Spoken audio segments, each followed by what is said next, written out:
Now this shows how much time I really spent in the Pungo River at Aurora, North Carolina. These are the megalodon teeth that I found over the years, the better ones from Calvert Cliffs. And you can see in size, these not only rival, they in fact exceed, not only in size, but numbers, what I found at Calvert Cliffs versus Aurora. And this is just collecting bias. It's really rare to find a tooth over 3 inches in Calvert. I've got a few. I've got 1 or 2 over 4.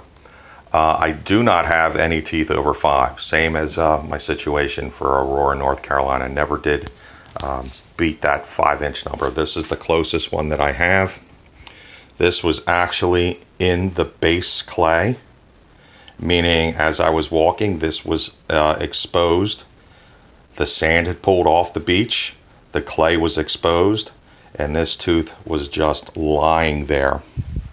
As you can see, maybe not so well in this video, but this corner is very well worn. This whole tooth was exposed, laying like this in the water, and the sand had basically ground down a little bit of this root lobe as it had exposed the whole tooth over time.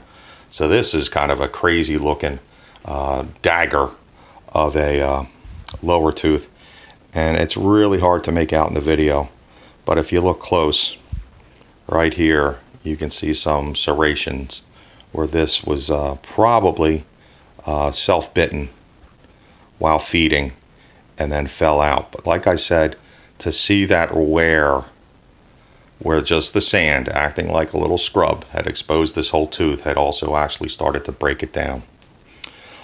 Some cool stories on some of these teeth.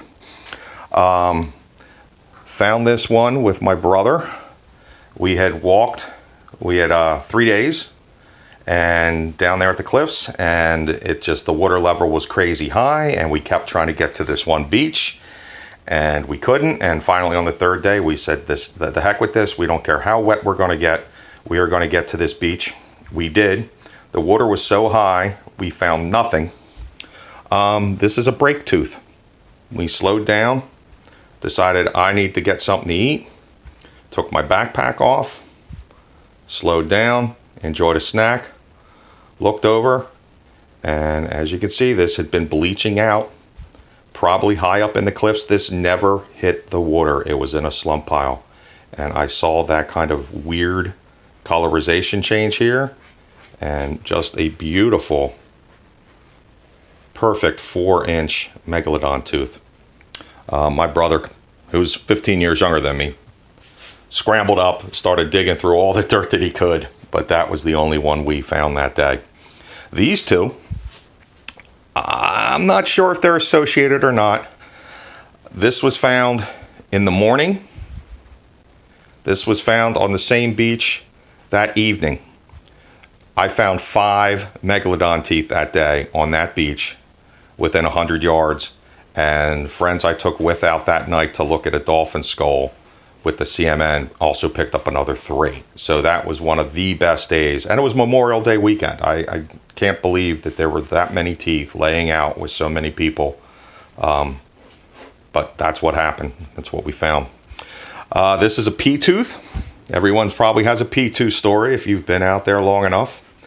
Buddy and I were walking, and we always split where we would go, whether it would be who got high tide, who got low tide. And we came around this lots of riprap, and he said he had to pee. I said, which way do you want to go? He went high. I went low, literally took 10 more steps, and in front of a block on a beach, this was out there laying in the water.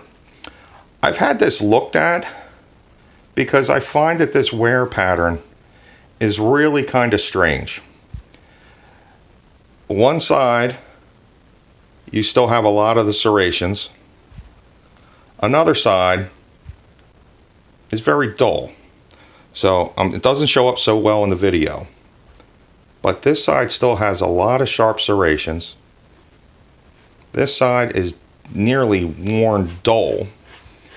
And I say that this might have been used as a hide scraper. Your fingers fit perfectly in here as a grip. There you can see the serrations better. So totally serrated still on one side, barely serrated on the other. This is almost worn totally smooth. I'm wondering if this was used as an Indian tool, as a hide scraper. Your fingers just really fit well in there as a grip. I had it looked at.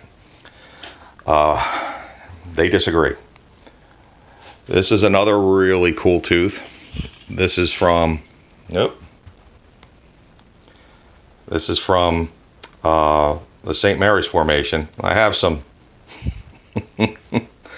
some all-purpose tape there, some duct tape on there to keep this tooth from sliding around. Same buddy I'd found the P tooth with.